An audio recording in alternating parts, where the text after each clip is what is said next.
ശ്രീമതി ദലീമ ജോജോ, സ്വാഗതം ഹലോ മലയാളത്തിലേക്ക്. നമസ്കാരം. വളരെ സങ്കടകരമായ നിമിഷമാണെന്നറിയാം, പ്രത്യേകിച്ച് ശ്രീമതി ദലീമ ജോജോയെ സംബന്ധിച്ച്. കാരണം അങ്ങയുടെ പാട്ടുകളൊക്കെ കൂടുതലും പറയുന്നത് തന്നെ ജാനകി അമ്മയുമായിട്ടുള്ള വോയിസിൽ ഒരു സിമിലാരിറ്റി വെച്ചുകൊണ്ടാണ്. എനിക്ക് തോന്നുന്നു ശ്രീമതി ദലീമ ഏറ്റവും കൂടുതൽ പാടിയിട്ടുള്ളതും ഒരു പക്ഷേ ജാനകി അമ്മയുടെ പാട്ടുകളായിരിക്കും. ഈ ഒരു സമയത്ത് അമ്മയെ എങ്ങനെയാണ് ഓർക്കുന്നത്? അതെ, വേർപാട് നമുക്ക് വളരെയധികം വേദനാജനകമാണ്. ജാനകിയമ്മ എന്നും ജീവിക്കണമെന്ന് ഞാൻ എന്നും ജീവിക്കണമെന്ന് ആഗ്രഹിച്ച് പ്രാർത്ഥിക്കുന്നവളാണ് ജാനകിയമ്മയ്ക്ക് വേണ്ടി. കാരണം ഏറ്റവും കൂടുതൽ ജാനകിയമ്മയുടെ എന്നെ ഇഷ്ടപ്പെടുന്നവളാണ് ഞാൻ. മറ്റ് സിംഗേഴ്സിനെ വെച്ച് നോക്കുമ്പോൾ ഏറ്റവും കൂടുതൽ ജാനകിയമ്മേനെ സ്നേഹിച്ചതാണ്. പക്ഷേ ഒരുപക്ഷെ എനിക്ക് കാണാനുള്ള ഭാഗ്യമൊന്നും ഉണ്ടായിട്ടില്ല. എല്ലാ സിംഗേഴ്സിനെയും കണ്ടിട്ടുണ്ട്, പലരുടെയും ഒപ്പത്തിൽ പാടിയിട്ടുണ്ട്. പക്ഷേ ജാനകിയമ്മേനെ കാണാൻ മാത്രം എനിക്ക് ഭാഗ്യം ഉണ്ടായില്ല. അതൊരു ദുഃഖകരമായ വളരെ വിഷമം ഉണ്ടാക്കുന്നുണ്ട്. ഇനിയെങ്കിലും കാണണമെന്ന് ചിന്തിച്ചിരുന്നു ഞാൻ. ഞാനും മിൻമിനിയും കൂടെ അമേരിക്കൻ പ്രോഗ്രാമിന് പോയപ്പോൾ മിന്നു പറഞ്ഞു ഞങ്ങൾ ഭയങ്കര സ്നേഹമാണ്, ദലീമ പോകണം എന്നൊക്കെ എന്നോട് പറഞ്ഞു. അപ്പോൾ തീർച്ചയായിട്ടും ഞാൻ പോയി കാണേണ്ടതാണ്. പക്ഷേ അതിന് ഓരോ കാരണങ്ങളുണ്ടാക്കി ഞാൻ തന്നെ സൃഷ്ടിച്ച് ഞാൻ മാറി നിന്നു എന്നുള്ളതാണ്. പക്ഷേ അമ്മയുടെ പാട്ടുകളാണ് എന്നെ ജീവിപ്പിച്ചത്.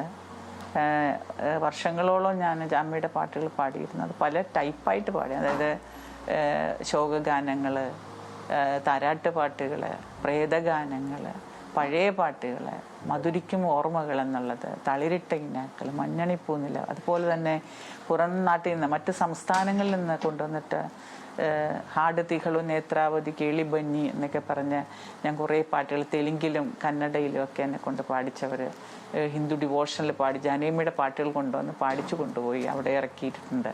അപ്പോൾ അങ്ങനെ ഒരുവിധപ്പെട്ട പാട്ടുകളെല്ലാം പാടുവാൻ റീടേക്ക് ചെയ്ത്, അതായത് രണ്ടാമത് പാടാനുള്ള ഭാഗ്യം ഉണ്ടായ ഒരു ഗായികയാണ്. ഒരുപക്ഷെ എൻ്റെ ശബ്ദം തന്നെ പലരും എന്നോട് ചോദിച്ചിരുന്നു, ജാനകിയമ്മയുടെ ഇങ്ങനൊരു സൗണ്ടുമായിട്ട് ദലീമ എവിടെയായിരുന്നു എന്നൊക്കെ വർഷങ്ങൾ. കാരണം ഞാൻ ഒരു പ്രായമായി 10-18 വയസ്സൊക്കെ കഴിഞ്ഞപ്പോഴാണല്ലോ ഞാൻ ഫീൽഡിലോട്ട് ഇറങ്ങുന്നത്. അപ്പോൾ അതുകൊണ്ട് തന്നെ എല്ലാവരും അത്രയും സമയം എവിടെയായിരുന്നു എന്നൊക്കെ ചോദിക്കുന്നവരുണ്ട്. ഇപ്പൊ അങ്ങ് പറഞ്ഞപ്പോഴാണ് ഞാൻ വിചാരിച്ചു നിങ്ങൾ തമ്മിൽ കണ്ടിട്ടുണ്ടോ, എപ്പോഴെങ്കിലും ഒരിക്കലും കണ്ടിട്ടുണ്ടാകും, സംസാരിച്ചിട്ടുണ്ടാകും. കാരണം ഇത്രയും ഒരു വോയിസ് സിമിലാരിറ്റി ഒക്കെ ഉണ്ടല്ലോ. അപ്പോൾ നമുക്ക് എല്ലാവരും അങ്ങനെ പറയുന്നു. മാത്രമല്ല ഇപ്പം നോക്കൂ ശ്രീമതി ദലീമ ജോജു, നമുക്ക് വേണ്ടി 1,00,000-ഓളം ഗാനങ്ങൾ ആലപിച്ചിട്ടുണ്ട് എന്നുള്ളതാണ്. അപ്പം അങ്ങനെയുള്ളൊരു ലെജൻഡായിട്ടുള്ള ഒരാളുടെ ഈ ശബ്ദമായിട്ട് ഇത്രയും സാമ്യമൊക്കെ ഉള്ളപ്പോഴത്തേനും സ്വാഭാവികമായിട്ടും കാണാനൊക്കെ ശ്രമിച്ചിട്ടുണ്ടായിരുന്നോ?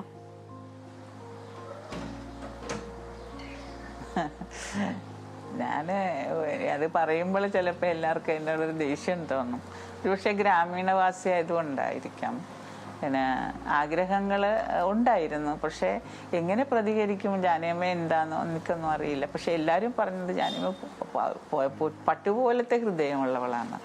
അപ്പോൾ അതുകൊണ്ട് ദലീമ കാണണം എന്നൊക്കെ എന്നോട് പറഞ്ഞിരുന്നു. കാരണം പക്ഷേ എന്തോ ഒരു ഭാഗ്യമില്ലായ്മ അതുകൊണ്ടായിരിക്കാം. പക്ഷെ പാടാനുള്ള ഭാഗ്യം ഉണ്ടായല്ലോ.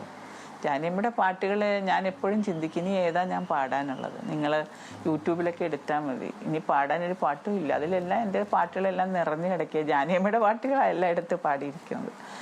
അപ്പോ മൂളാൻ പറ്റുമോ ഇപ്പോ ഏതെങ്കിലും അമ്മയുടെ ജനം മൂളാം. അത് എല്ലാത്തിലും പല പാട്ടുകളാണ്. പലരും വന്നിപ്പോൾ എടുത്തുപോയി. പിന്നെ എങ്കിലും എനിക്കിപ്പോൾ സൗണ്ട് കുറച്ച് ബുദ്ധിമുട്ടുണ്ട്. എന്നാലും തളിരിട്ട കിനാക്കൾ തൻ താമരമാല വാങ്ങാൻ വിളിച്ചിട്ടും വരുന്നില്ല വിരുന്നുകാരൻ, നിന്റെ വിരുന്നുകാരൻ. തളിരിട്ട കിനാക്കൾ തൻ താമരമാല വാങ്ങാൻ വിളിച്ചിട്ടും വരുന്നില്ല വിരുന്നുകാരൻ.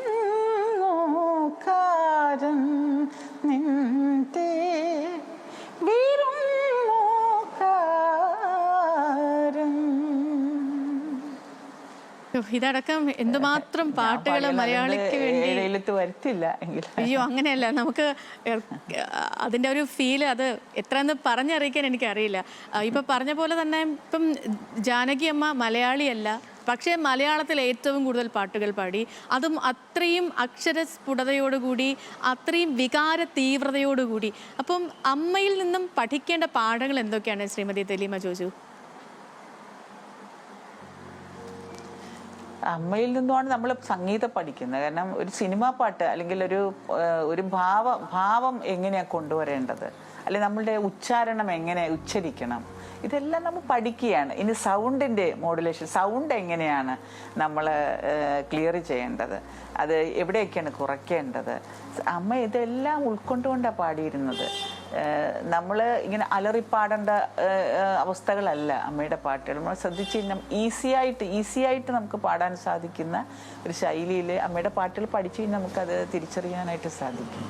അപ്പോൾ ഓവറായിട്ടുള്ള ഒത്തിരി അങ്ങോട്ട് തിങ്സൊന്നും എന്താ പറയുക കൊടുക്കാതെ, അവിടെ ഒരു കസർത്ത് കാണിക്കാതെ, അമിതമായ കസർത്തുകളൊന്നും കാണിക്കാതെ, വളരെ സിമ്പിളായിട്ട്, അതായത് അത്രയും ടഫായിട്ടുള്ള പാട്ടും അമ്മ പാടുന്ന വളരെ സിമ്പിളായിട്ടാണ് പാടി ഒപ്പിക്കുന്നത്. അപ്പം നമ്മൾ ശരിക്കും ഞാൻ പഠിക്കുകയായിരുന്നു നമ്മുടെ പാട്ടുകൾ. ഞാൻ ഒരു ദിവസം തന്നെ 16 പാട്ടുകളാണ് റെക്കോർഡിംഗ് സ്റ്റുഡിയോയിൽ എടുത്തത്, അമ്മയുടെ പാട്ടുകൾ. ഒറ്റ ദിവസം ഞാൻ പാടി റീടേക്ക് ചെയ്തത് റെക്കോർഡിംഗ് സ്റ്റുഡിയോയിൽ. 16 രാവിലെ മുതൽ 9 മണിക്ക് കയറിയിട്ട് വൈകുന്നേരം 6 മണിക്കുള്ളിൽ 16 പാട്ടാണ്. തളിരിട്ട കിനാക്കൾ ആദ്യത്തെ എൻ്റെ CD അമ്മയുടെ പാട്ടുകൾ പാടി ഇറങ്ങുന്നത് തളിരിട്ട കിനാക്കൾ എന്ന പേരിലാണ്. ആ പാട്ടുകൾ ഒറ്റ ദിവസം 16 പാട്ട് എന്നെ കൊണ്ട് പാടിച്ചു എന്നുള്ളതാണ്. അപ്പോൾ അത് അത്രയും നമുക്ക് ഈസിയായിട്ട് പാടാൻ സാധിച്ചത് ഈ അമ്മയുടെ പാട്ടുകൾ ഞാൻ പഠിക്കുകയായിരുന്നു. അത് പഠിക്കുമ്പോൾ അതിൻ്റെ എല്ലാം നമ്മൾ ഉൾക്കൊണ്ടുകൊണ്ട് ആ ഭാവം ഉൾക്കൊള്ളാൻ പരമാവധി ശ്രമിച്ചു. കവിതകളിൽ സഞ്ചരിക്കാൻ നമ്മളെ പഠിപ്പിക്കും. ആ പാട്ട് പഠിക്കുമ്പോൾ നമുക്ക് അത് തിരിച്ചറിയാൻ പറ്റും.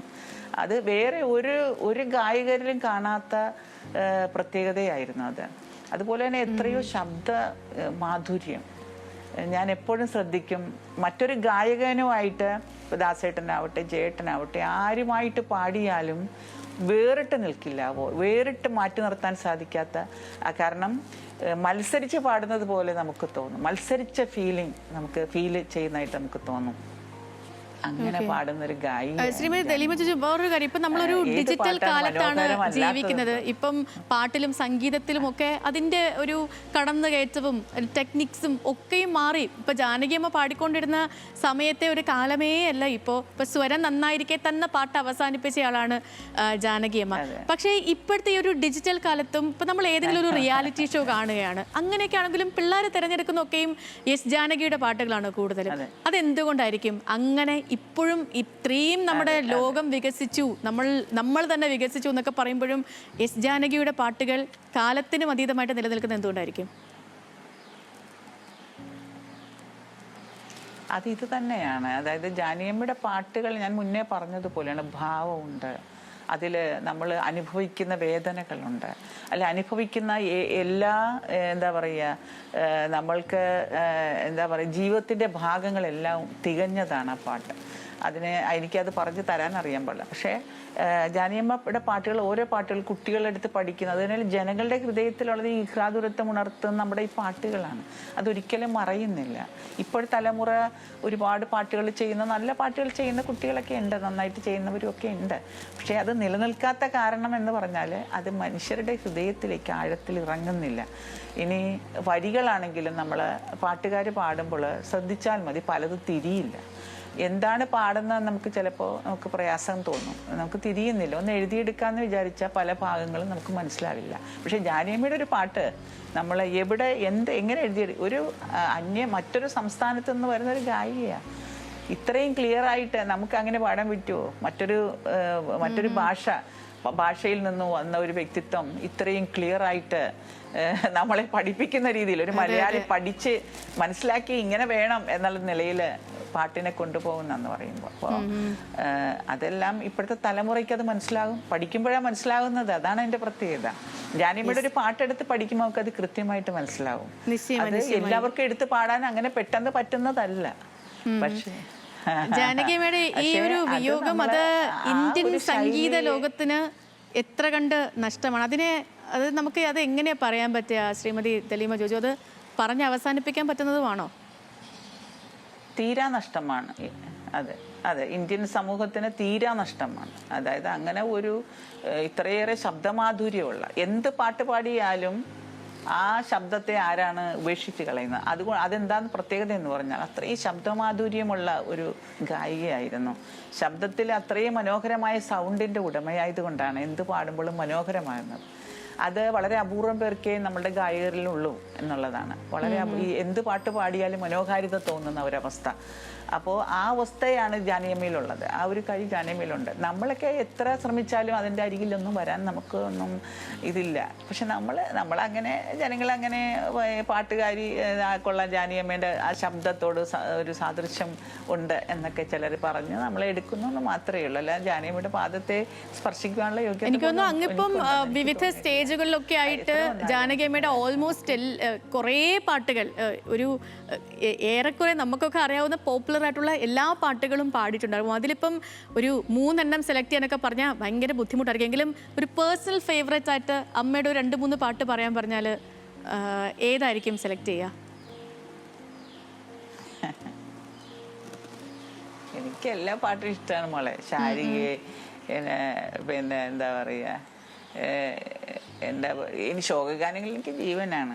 ജാനകിയമ്മയുടെ ശോകഗാനങ്ങൾ സ്വർണ്ണമുഖിലെ, പിന്നെ സ്വർണ്ണമുഖിലിന്റെ ഒരു 2 വരെ മൂളാമോ ശ്രീമതി ദലീമ? വാസന്ത പഞ്ചമി നാളെ